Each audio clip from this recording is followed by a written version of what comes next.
Mr. President, you gave a very impassioned speech just now, and we'll get to it in a moment. But first I want to ask you that I'm not sure how many people in this room expected you to make the decision to leave your country and come here today. What was so important for you to be here, and what do you know about Vladimir Putin's intentions that perhaps the United States or others don't know, because they think that he's made the decision to enter your country? Thank you very much. Thank you for this question, and thank you for the invitation. It is very important when Ukraine is being discussed, for Ukraine, for this information to come from the mouth of our country. I'm the president and our team. It's important for all our partners and friends not to agree about anything behind our back, and I do believe in our partnership, and I do believe that this is the case.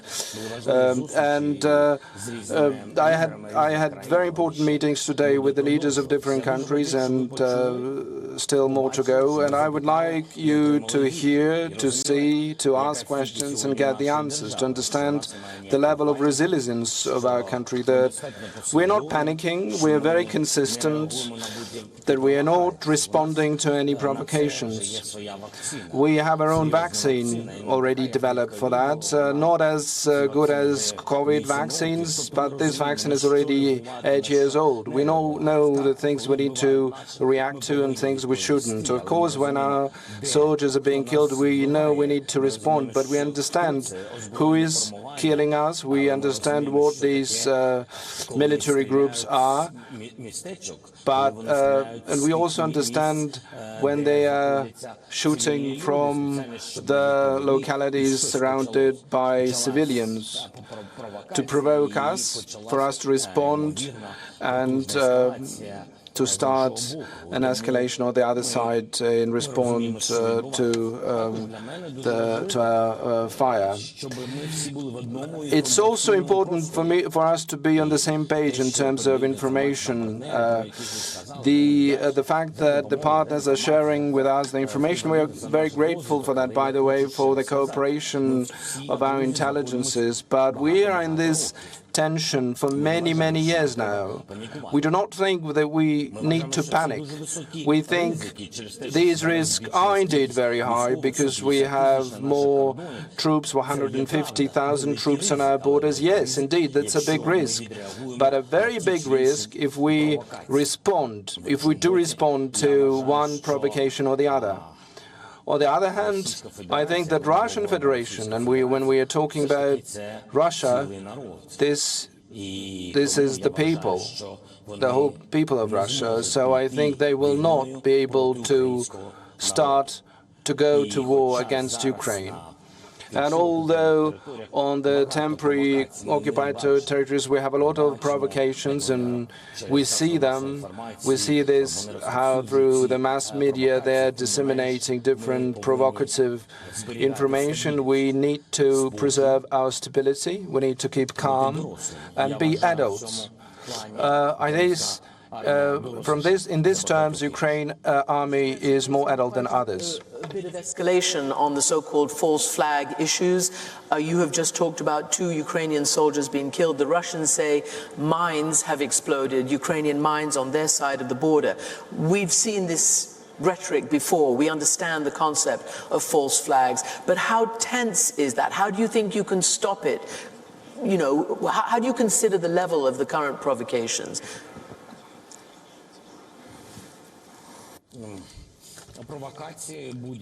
Any provocations are very dangerous. As I already said, I think the most complicated question that in the Crimea, in the temporary occupied territory of the Donbass, along the borders of Ukraine and Russia, there's 35,000 on the temporary temporary occupied territories, there's 35,000 more and 150 along other borders. So provocations are indeed very dangerous if you have this number of troops. One shelling, one fire, cannon fire can lead to a war, and we perfectly understand. As I said, I do think so, and this is what our partners believe. I mean, the partners that are around us, who have joined borders with us, who know the history of the Soviet Union, and they do understand the kind of risks we are facing.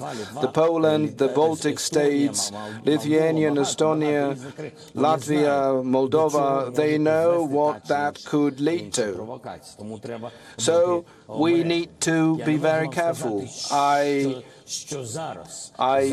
can't tell you about what will happen now. If you compare to 2014, 2015, there were much more casualties, unfortunately.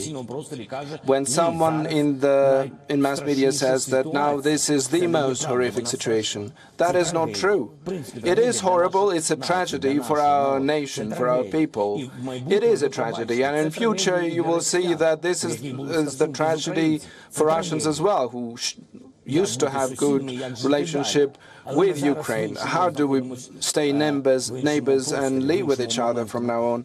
But we are in a different point of our life. We're not talking about neighborhood. We are talking about the war, and that it shouldn't start. This is why the risk is high.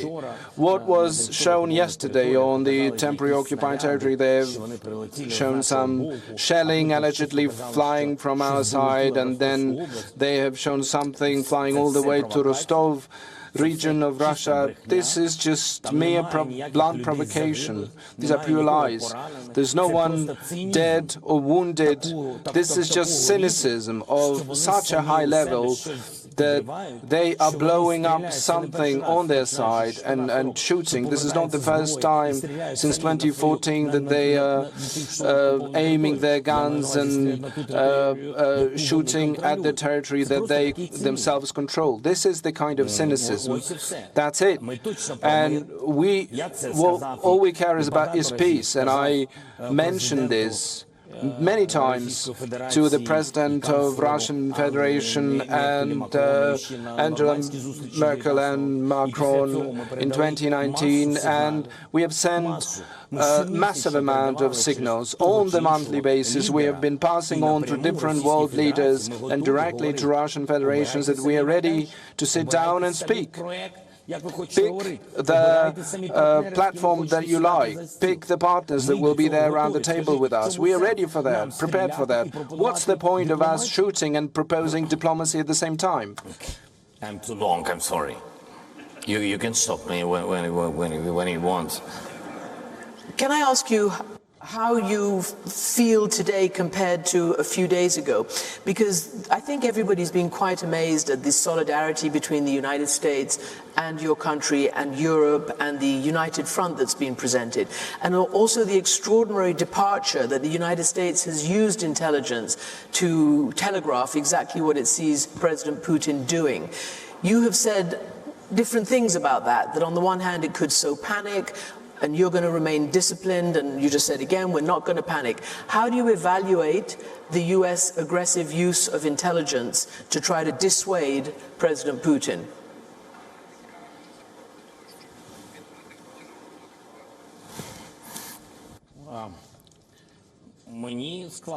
It's difficult for me to judge how United States should be using their intelligence. I guess they're doing this in a professional manner. This is their choice. But I'm grateful for the work that both of our intelligence has been doing, but the intelligence I trust is my intelligence. I trust Ukrainian intelligence who are on our territory, who understand what's going on along our borders, who have different intelligence sources and understand different risk-based or intercepted data. We're talking about this, this information should be used. I repeated this many times. We're not really living in delusion. We understand what can happen tomorrow, but maybe the comparison I will make is not good, but just putting ourselves in coffins and waiting for foreign soldiers to come in is not something we are prepared to do. We are not going to advance on anyone, but we stand ready to respond to everything. We cannot remain passive. We cannot say on the daily basis that war will happen tomorrow. What kind of state is it going to be? What kind of economy is it going to be? How can you live in the state when on the daily basis you're being told that tomorrow the war will happen, tomorrow the advance will happen? It means crushing national currency, money being taken out, business flying out. Can you live in that kind of country? Can you have a stability in that kind of country? No. And those who want to disbalance our country from within are multiple, and everyone wants Ukraine to be weak. Weak economy, weak army, and if there's weak army, you can just go ahead and invade, and we won't be able to protect neither our people, neither our children, nor the economy. This is why our response is very calm to one piece of information or the other. We have to assess it. We have to think not how to react to what I just got, but I have to digest this information. I have to understand what will happen after my words, after my reaction to this, what will happen to my people. What will happen after these people will run to the banks to take money from their deposit accounts, after they start fearing and the panic will start? We have the information war, the hybrid war going on. This is why Ukrainians are not giving up. In different sense of this word, we want to live day after day and protect our country. If you want to help us, we have lots of examples. Apart from this information, there are a lot of very concrete things. Strengthen our arm, give us more armament, strengthen our economy, invest in our country. Bring your business in. If you're afraid, okay, give us cheap financing. Give us support, finance, grant support. Why, when we are giving money, why we're always getting these conditions? You have to do 1, 2, 3, 4, 5, 6, 7, and dozen of other reforms. Is there any other country in the world who would have such a strong army on the eastern borders with all these reforms implemented at the same time? That is not easy. But we're not panicking. We just live our lives. We want to live in as a strong country. That's it. Mr. President, you talked again about NATO. I'm sorry. I just wanted to add. I'm sorry for interrupting you. Sorry.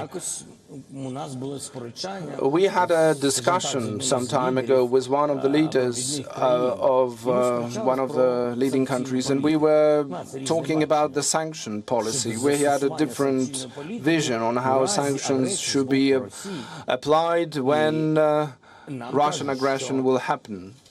And we are being told that you have several days and then the war will start. And I said, okay, then apply the sanctions today.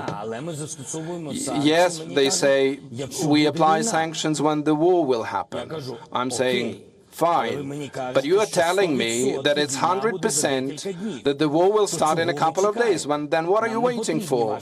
We don't need your sanctions after the bombardment will happen, and after our country will be fired at, or after we will have no borders, or after we will have no economy, or parts of our countries will be occupied. Why would we need those sanctions then? What is this about? So when you're asking what can be done, well, lots of different things can be done. We can even provide you the list. The most important is willingness. So you're calling for sanctions to be leveled now. You also talked about NATO now. There's obviously, this is the big sensitive issue in this whole issue, right? And you have just talked about, again, wanting to be part of NATO. And yet you said you don't expect any NATO soldiers on your territory now. You specifically said, we want no foreign soldiers with foreign flags on our territory right now. What is your position on wanting to join NATO today? To respond to the first part of your question about sanctions, the question is not about introducing them today. If the whole world understands that tomorrow there is a high probability of escalation by Russian Federation, and if Russian Federation is not pulling out their military, I think that would be a powerful step. If they are pulling back, then there will be no question. That's a soft option. I'm talking about the diplomats who cannot apply sanctions automatically. I'm talking about the logic. If they pull back their troops, well, there will be no sanctions. But today, even the question of just making it public preventively, just the list of sanctions, for Russia to know what will happen if they start the war, even that question does not have the support. Okay, let's be honest then I have a question. Why, if you can't even disclose what will happen to whom if the war starts, then the question is that it will be, I doubt that it will be triggered after it even happens. In terms of NATO, we had a lot of debates regarding this, and there were lots of discussions about the world leaders and my friends. And meanwhile, I have lots of friends among the world leaders. I will not name them because others will get offended. Ukraine is being supported. Indeed, but Ukraine needs security guarantees. We are smart people, we are not narrow-minded. We understand there are lots of different risks because of NATO. There is no consensus around of their allies. Everyone is saying there is some distance that we need to go between Ukraine and the NATO, that we need to walk. All we are saying is, tell us, how much time does it take to complete this distance, measured in years, and you see this is measured not just in hours, and you can see with the tragedies and lives, this is measured in the human life of Ukrainians. So tell us, on this distance, is it fair for us to get the guarantees while we're still walking this path? Some diplomatic guarantees. Isn't it just simply fair? No one is pushing anyone against the wall with a question for us to be there in the NATO. That's not the case. We want to, we do, but until we have that possibility, what we want is the guarantees, security guarantees. And I know you have to go. There you go. That was an impassioned speech from the Ukrainian President Volodymyr Zelensky. He clearly said that he reiterated Ukraine's bid for NATO membership, saying that is NATO even listening? He says that while Ukraine appreciates the aid coming in from its European allies, it should not be considered a donation that Ukraine is seeking. The Ukrainian president clearly said that Ukraine will protect its land. He obviously was referring to the 150,000 Russian soldiers at its borders. And now, for more insights on what the Ukrainian president just said, joining us now is political analyst Catherine Quinn Judge, who is now live with us from Kiev. Catherine, thanks so much for joining us on WION World is One. Thank you for having me. My first question for you, we just heard the Ukrainian President Zelensky make an impassioned speech, referring, of course, to the Russian annexation of Crimea repeatedly in his speech. He also spoke about the failure of European security systems. Tell us more about this. Well, he talked about the failure of the Budapest Memorandum, which was signed in 1994, and whose guarantors were the UK and the US.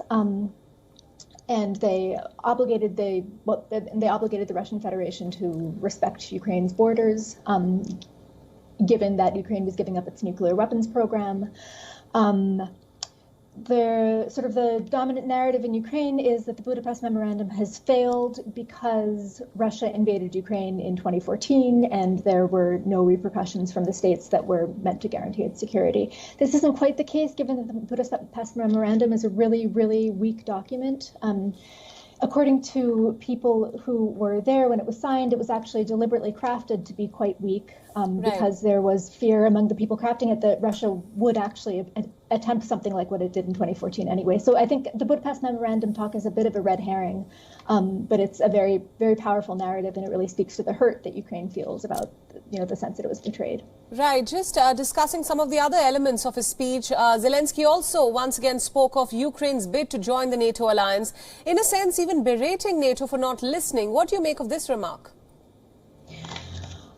So what I make of Zelensky's remarks about NATO in general is that I go back to something that Zelensky said in a press conference with Western journalists a few weeks ago, where he sort of spat out, "If we're not going to be in NATO, just tell us." And I think that that speaks to a sort of impatience that both Georgia and Ukraine feel with NATO, a sense that they're being led along, a sense that they're being perhaps prevented from seeking out different security alliances and different security arrangements by the promise of joining NATO, when in fact NATO might never have any intention of taking them on.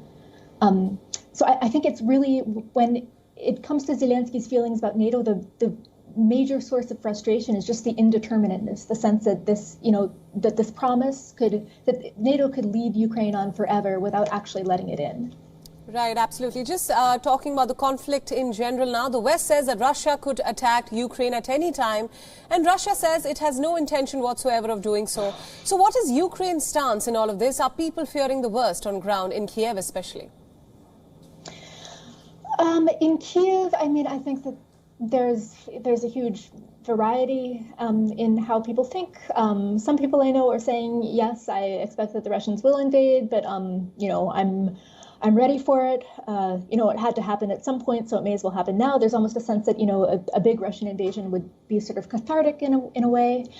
Other people are saying that they don't believe that Russia will carry out a large-scale invasion, and they believe that the U.S.'s dire warnings are largely due to its trying to compensate for what happened in Afghanistan, when it was basically blindsided by the speed of the Afghan army's collapse. Right, Catherine, we're running out of time, but I have to ask you this one last question very quickly. The Ukrainian president clearly says that while he appreciates the help from all allies, sanctions are not going to help if Russia is truly days away from attacking Ukraine, as the US claims. So what then does Ukraine need? Well, so this is a big debate, right? What does effective deterrence look like when it comes to sanctions? Is deterrence more effective when you spell out exactly what sanctions will take effect if Russia does exactly what things, or is it more effective to say, if you behave badly, then you're going to be hit with the mother of all sanctions, and we're not even going to tell you what they are? And clearly, the U.S. has one interpretation, and Ukraine has another. Ukraine would like its Western allies to be much more explicit about what's going to happen when. Right. Catherine, thank you so much for all those insights, and thanks for joining us on WION World is One at this hour. WION World is One is now available in your country. Download the app now and get all the news updates on the move.